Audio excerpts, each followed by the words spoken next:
Hi everyone.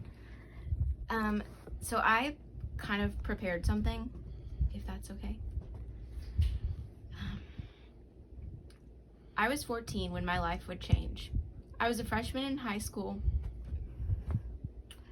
Sorry. I was shy and a little awkward, but I was excited for all the next 4 years were going to hold. I didn't know then that those 4 years would consist of undiagnosed PTSD, anxiety, and depression. I didn't know what was wrong with me. These feelings controlled me and prevented me from being who I should have been. It was September 29th, 2008, and our football team would be playing against our biggest rival that evening. That day at school was filled with excitement. Everyone was decorating shirts to wear to the game and getting our face painted. That night was all anyone could talk about. There's no way I could have known how that night would be one I'd never forget in the worst way. I met up with my friends at the game. We laughed and talked, and I was so carefree and excited to get to do this for the next 4 years. Outside of our team losing, the game was great, and I had the best time. Buzzing off the excitement from the game, I think I probably talked my mom's ear off the whole drive home. Our house was having construction done, so we were staying with family friends, and it was a Friday night, so I was excited to not have school the next day. When I say family friends, really, these were my second mom and dad. I had known them my entire life, as my mom had been friends with them since long before I was born. I loved them and couldn't wait to spend the night with them. At about 2 a.m. that morning, I was awoken from my sleep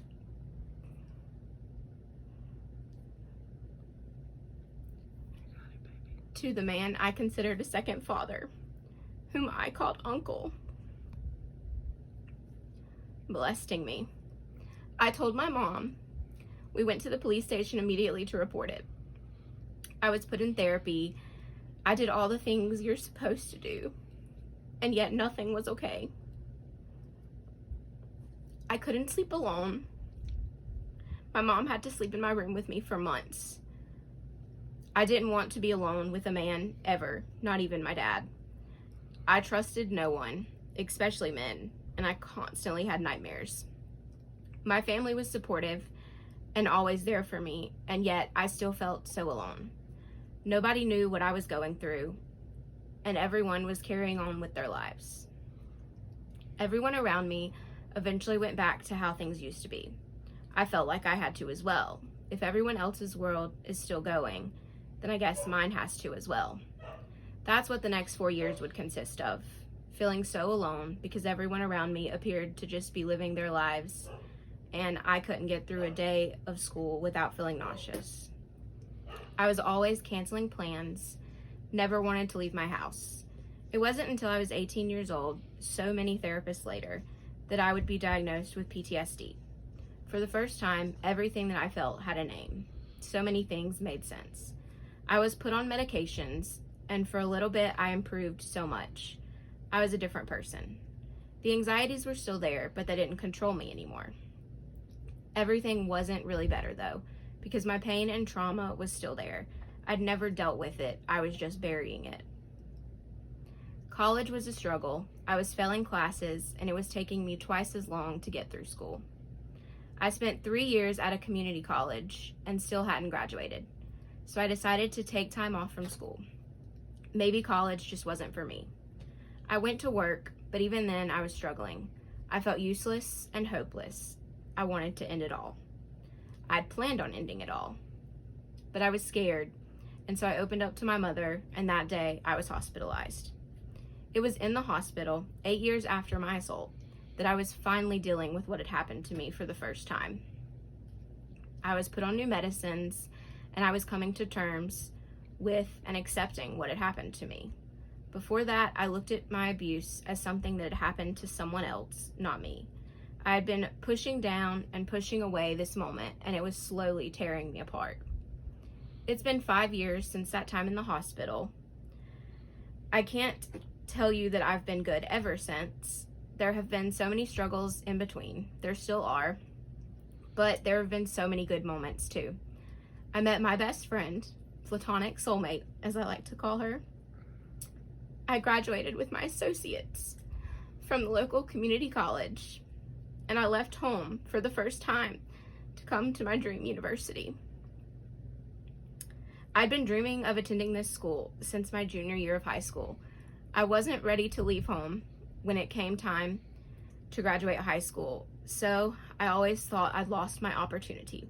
But here I am at 26, one semester away from graduating from my dream school. I did it, and it hasn't been easy.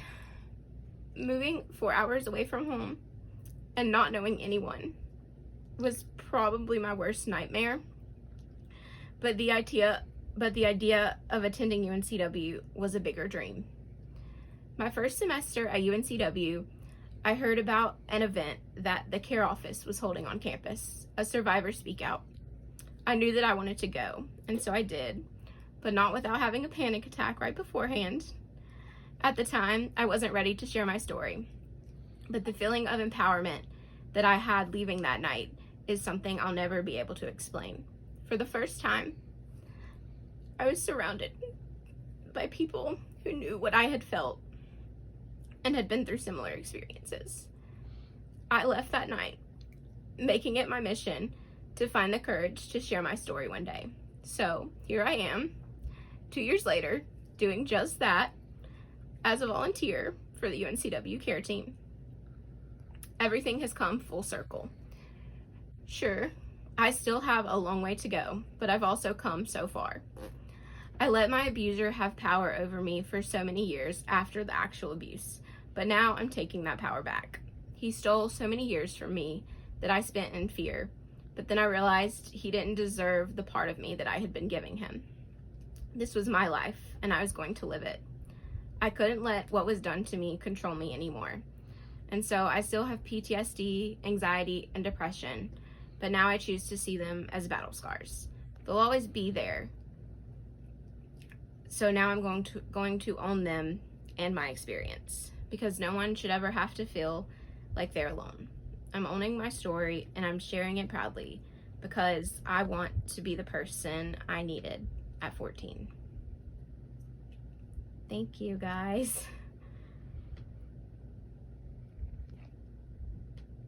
I'm not going to speak too long because I know you, but I'm really grateful that you shared your story with us tonight. And now I'm going to pass it over to Rachel to share a poem. Savannah, I'm seeing a lot in the chat of thank you for sharing, that they're proud that you have the courage to speak tonight. Thank you for sharing. It's so comforting to know that we're not alone, that it was really powerful. You have a lot of courage, and I'm honored to work alongside of you. You're inspiring. Thank you for sharing. And you are strong, resilient, and incredible. So thank you for sharing with us tonight.